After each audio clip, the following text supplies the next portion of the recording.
నమస్కారం అండి. నమస్కారం సార్. రమేష్ గారు. మీరు చాలా సీనియర్ ఆంధ్రప్రదేశ్‌లోనే చాలా 4 దశాబ్దాలుగా హామ్ రేడియో గురించి వర్క్ చేస్తున్నారు. అసలు మీరు హామ్ రేడియోకి రావటానికి మీకు ప్రేరణ కలిగించినటువంటి, ఆసక్తి కలిగించినటువంటి విషయం ఏంటో మా ప్రేక్షకుల కోసం తెలియజేస్తారండి? తప్పకుండా పృథ్వీరాజ్ గారు. మొదటి నుంచి వైర్‌లెస్ కమ్యూనికేషన్ అంటే ఒక ఇంట్రెస్ట్ ఉండేది. వైర్ లేకుండా కమ్యూనికేషన్ ఎలా అవుతది? అంటే అప్పట్లో టెలిఫోన్‌లు మాత్రం ఉండేవి. తీగల ద్వారా కమ్యూనికేషన్ అయ్యేది. ఇప్పుడు ఉండే సెల్ ఫోన్స్ అప్పుడు లేవు. వైర్‌లెస్ ఎలా ఉండేది అనేది ఒక ఆసక్తి ఉండేది. రేడియోలో ఈ ఎయిర్‌లైన్స్ కమ్యూనికేషన్స్ వాళ్ళు మాట్లాడుకునే మాటలు వింటూ ఉండేవాళ్ళం. 10 మెగా సైకిల్స్ ఆ ప్రాంతాల్లో రేడియోలో ఏఎంలో వచ్చేయండి. సో, అవి వినటం వల్ల మరింత అభిరుచి పెరిగింది. తర్వాత ఎన్ఐఆర్ వాళ్ళు national institute of amateur Hyderabad వారు 1983 ఆ ప్రాంతంలో విజయవాడ సబ్ కలెక్టర్స్ ఆఫీస్‌లో హామ్ రేడియో ట్రైనింగ్ మొదలుపెట్టారు. సో, ఆ అవకాశాన్ని ఉపయోగించుకొని మేము ఆ ట్రైనింగ్‌లో చేరి నేర్చుకోవడం జరిగింది. సంతోషం అండి. మీకసలు వియూ టు ఆర్‌డీఎం అనే కాల్ సైన్ ఎలా వచ్చింది? ఎప్పుడు మీకు పరీక్ష రాసారు? ఎలా తెచ్చుకున్నారు? నేను 1983లో ఎగ్జామ్ రాశానండి. రాసినప్పుడు నాకు కాల్ సైన్ వచ్చేటప్పటికి అప్పట్లో ఒక సంవత్సరం పట్టిందండి. 1984లో నాకు వియూ2 ఆర్‌డీవై గ్రేడ్ 2 లైసెన్స్ అప్పుడు వచ్చిందండి. ఆ తర్వాత నేను 1985లో ఈ కాల్ సైన్‌ని అప్‌గ్రేడ్ చేసుకున్నాను. వియూ2 ఆర్‌డీఎంగా. అప్పటి నుంచి వియూ2 ఆర్‌డీఎం కాల్ సైన్‌గా నేను కొనసాగుతున్నానండి. మీరు ఈ academy of ham radio, amateur radio అనేటువంటి సంస్థను ప్రారంభించారు కదా! ఆ సంస్థలో ఇప్పటివరకు చాలామంది హామ్ ఆపరేటర్స్‌ని తయారు చేశారు. లైసెన్స్ తెప్పించారు. అందులో మీ ప్రత్యేకత ఏంటంటే, మీ దగ్గర పాస్ అయిన వాళ్ళంతా కూడా జనరల్ గైడ్ వాళ్ళు. ఎంత ఇంటెన్సివ్ ట్రైనింగ్ ఇస్తున్నారు? మీ దగ్గర ఎన్నాళ్ళ నుంచి ఇస్తున్నారు? ఇంతవరకు ఎంతమంది మీ దగ్గర సర్టిఫికేట్స్ పొందారు? దాని గురించి కొంచెం తెలియజేయండి సార్. ఓకేనండి. నేను ఈ ట్రైనింగ్స్ అనేవి హామ్ రేడియో ట్రైనింగ్ 1987లో మొదట బ్యాచ్ ఏటూరు నాగారం వరంగల్‌లో స్టార్ట్ అయిందండి. ట్రైబల్ టీచర్స్‌కి. సో, ఆ తర్వాత నుంచి అప్పటి నుంచి అంటే దాదాపు 39 సంవత్సరాల నుంచి ఈ ట్రైనింగ్ కొనసాగిస్తున్నాం. ఇప్పుడు ఇంటర్నెట్ అది అభివృద్ధి చెందటంతో ఆన్‌లైన్ క్లాసెస్ అవి అభివృద్ధి చెందటంతో అవకాశాన్ని ఉపయోగించుకొని ఎక్కువ మందికి ట్రైనింగ్ దేశవ్యాప్తంగా అంటే దేశవ్యాప్తమే కాకుండా ఇది ఇంటర్నేషనల్ సిస్టమ్ కాబట్టి గూగుల్ మీట్ ద్వారా ప్రపంచవ్యాప్తంగా ఉన్న వాళ్ళు కూడా ట్రైనింగ్ అవ్వడానికి అవకాశం ఉంది. పర్టిక్యులర్‌గా మేము జనరల్ గ్రేడ్ మీద ఫోకస్ ఉందండి. దీనికి Morse code, electronics, communication procedure వీట్లి మీద ఎగ్జామినేషన్ ఉంటుంది. మోర్స్ కోడ్ అనేది చాలా ఎక్స్‌టెన్సివ్ ట్రైనింగ్ రిసీవింగ్ అండ్ ట్రాన్స్‌మిటింగ్‌గా మేము ప్రతిరోజు వా అది అవసరాన్ని బట్టి వారి వారి యొక్క అనుగుణంగా వారి సమయానికి అనుగుణంగా ఉదయం పూట 5 గంటలకు కూడా ఈ మోర్స్ కోడ్ ట్రైనింగ్ కండక్ట్ చేసిన సందర్భాలు ఉన్నాయండి.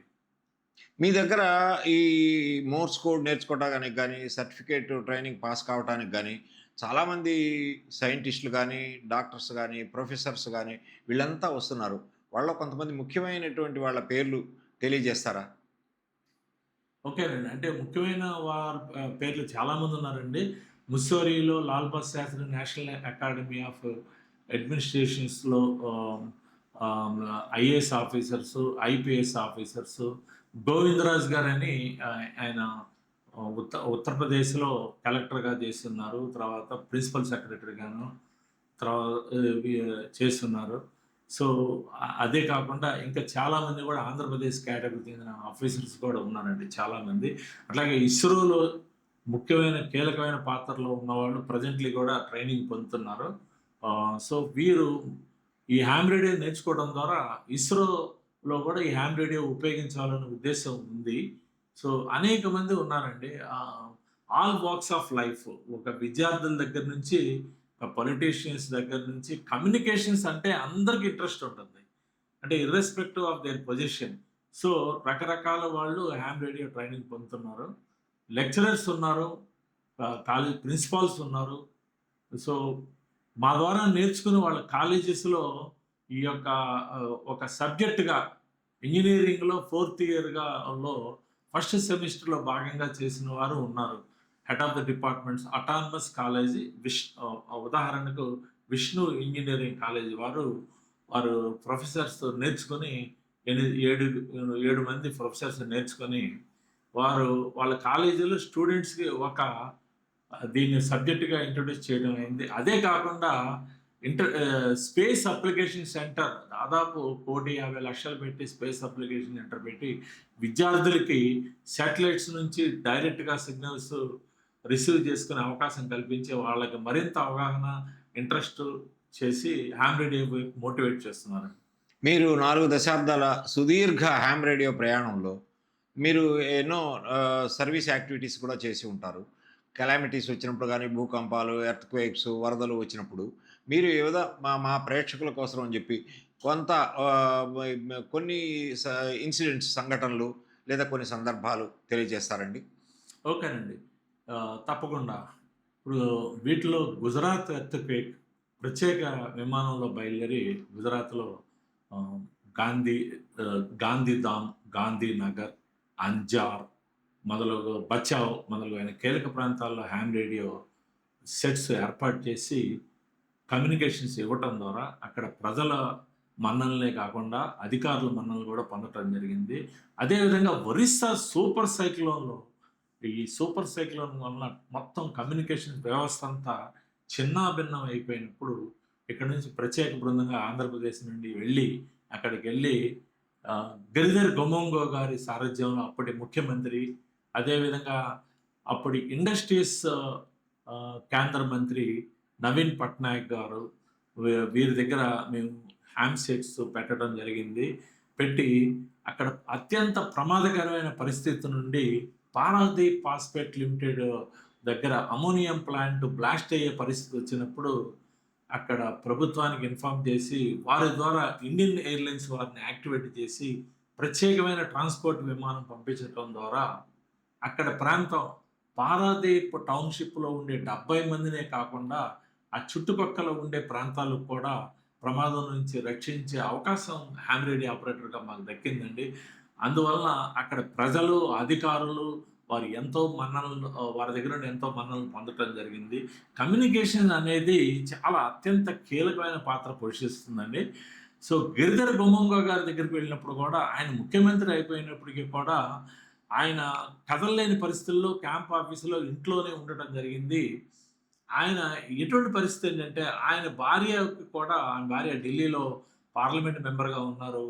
వారికి కూడా ఈయన వెల్‌ఫేర్ గురించి తెలియదు. కమ్యూనికేషన్ మొత్తం కట్ ఆఫ్ అయిపోయిందండి. అటువంటి కట్ ఆఫ్ అయిపోయిన పరిస్థితుల్లో మేము ఆంధ్ర ప్రాంతం నుంచి వెళ్ళి అక్కడ ఏర్పాటు చేసి ప్రపంచానికి మొత్తానికి కనెక్ట్ చేయటం ద్వారా బీబీసీ దగ్గర నుంచి కూడా మన్ననలు పొందాం. వాళ్ళు 24 గంటలు వాళ్ళు స్క్రోలింగ్ ఇవ్వటం ద్వారా హామ్ రేడియో ఆపరేటర్స్ వర్కింగ్ 24 అవర్స్ అని చెప్పి ఇవ్వటం జరిగింది. సో, ఎంతో ప్రతిష్ట ప్రజల దగ్గర నుంచి, అధికారుల దగ్గర నుండి మన్ననలు పొందటం, అదేవిధంగా కొన్ని వేల మంది ప్రాణాలని ప్రత్యక్షంగాను, పరోక్షంగాను కాపాడే అవకాశం రావటం, ఇవన్నీ కూడా మాకు సంతోషం కలిగించే విషయం. హామ్ రేడియో పట్ల ప్రజలకి మరింత మక్కువ అవ్వటానికి, మోటివేట్ అవ్వడానికి కూడా ఈ సంఘటనలన్నీ ఉపయోగిస్తున్నాయి. చివరిగా అండి, ఈరోజు మా ప్రియతమ హ్యామ్ బాపూజీ గారు VU3 KET వారు ఇటీవల కాలం చెందారు. వాళ్ళ యొక్క 12వ రోజు కార్యక్రమం కోసం అని చెప్పి వెళ్తూ దారి మధ్యలో మిమ్మల్ని కలవటానికి వచ్చాము. వారితో మీకున్నటువంటి సాన్నిహిత్యము, స్మృతులు ఏమంటే 1, 2 ప్రజల కోసం తెలియచేయండి సార్. బాపూజీ గారు ఆయన old call sign VU3 KET తర్వాత జనరల్ గేట్ కాల్ సైన్ కూడా వచ్చింది. మాకు సుపరిచితంగా ఆయన ఓల్డ్ కాల్ సైన్‌తోనే పరిచయం. ఆయన దాదాపు 35 సంవత్సరాల నుంచి ఆయనతో పరిచయం ఉందండి. ఆయన్ని 20 సంవత్సరాల వయసులో యంగ్‌స్టర్ బాపూజీగా ఉన్నప్పుడు రాజమండ్రిలో కలవటం జరిగింది. ఆయనకి ఎంతో ఉత్సాహం, టెక్నాలజీ పట్ల ఎంతో అభిరుచి. ఆయన ఒక RM96 ఎక్విప్‌మెంట్ ద్వారా ఆయన హామ్ రేడియో ఆపరేటర్‌గా ప్రయాణం మొదలుపెట్టారు. నాకు ఉన్న తృప్తి ఆయనతో అసోసియేషన్ ఏంటంటే, ఆ RM96 ఎక్విప్‌మెంట్ నేనే తయారు చేసి ఇవ్వటం, యాంటెన్నా ఇన్‌స్టాల్ చేయటం కోసం వెళ్ళటం జరిగింది. ఆ తర్వాత ఆయన అనేక ఎక్విప్‌మెంట్స్ పురునోవా యాంప్లిఫైయర్ 300 వాట్స్ వరకు చేరుకున్నారు. యాంటెన్నా వర్క్‌షాప్స్ ఇటువంటివి కూడా కండక్ట్ చేశారు. అదేవిధంగా హామ్ రేడియో యాక్టివిటీ ఎక్కడున్నా, అది ఎవరు కండక్ట్ చేస్తున్నా, అది మహాబలిపురం అవ్వనండి, లేదా గుజరాత్ అహ్మదాబాద్ అవ్వనండి, మరొక ప్లేస్ అవ్వనండి, ఆయనకి తప్పకుండా అటెండ్ అవుతారు. అదేవిధంగా శరత్ గారు కండక్ట్ చేసే అండమాన్స్ పోర్ట్ బ్లేయర్ కూడా వెళదామని ఆయన అనుకుంటున్నారు. ఈ అనుకోకుండా మా అందరికీ కూడా చాలా పెద్ద షాక్ అనమాట. ఇప్పటికీ ఆ షాక్ నుంచి బయటపడలేదు. ఈరోజు ఆ కార్యక్రమం జరుగుతుంది. ఆ మహానుభావుడు ఒక రకంగా హామ్ రేడియో యాక్టివిటీ ఒక అటువంటి వ్యక్తి మనకిక్కడ ఈ ప్రాంతంలో లేరు. అంత యాక్టివ్‌గా ఉన్న పరిస్థితి. సో, సంతోషం సార్ మీ అందరితో పాటు కలిసి నేను గూడా రావటం అనేది. ఎంతో ఎంతో మందికి ప్రేరణ కలిగించినటువంటి ఇన్‌స్పిరేషన్ ఇచ్చినటువంటి వీయూ3 కేఈటీ బాపూజీ గారు మన మధ్య లేరు. ఆయన ఆ స్మృతుల్ని మనం గుర్తుపెట్టుకుంటూ అందరం కలిసి ఈ హామ్ రేడియో యాక్టివిటీని మన ఆంధ్రప్రదేశ్‌లో తీసుకెళ్ళడానికి ముందంజ వేద్దాం. ఇలాంటి బిజీ షెడ్యూల్‌లో ఈ రోజున రమేష్ గారు మనతో ఇంటర్వ్యూ ఇచ్చినందుకు వారికి మనసారా ధన్యవాదాలు తెలియజేస్తున్నాం. థ్యాంక్ యూ సార్ పృథ్వీరాజ్ గారు. మీలాంటి సీనియర్ అంటే నాకు మిమ్మల్ని కూడా నేను దాదాపు 35 సంవత్సరాల నుంచి నేను చూస్తున్నాను. అదే ఉత్సాహం ఇప్పటికీ ఉంది. ఇంకా ఎంతోమందికి మీ ఛానల్ ద్వారా మోటివేట్ చేస్తున్నారు. చాలా సంతోషం మీతో కలవటం, మాట్లాడటం, మీ ద్వారా ఇంటర్వ్యూ చేయబడటం. Thank you. ధన్యవాదాలు పృథ్వీరాజ్ గారు. నమస్తే అండి.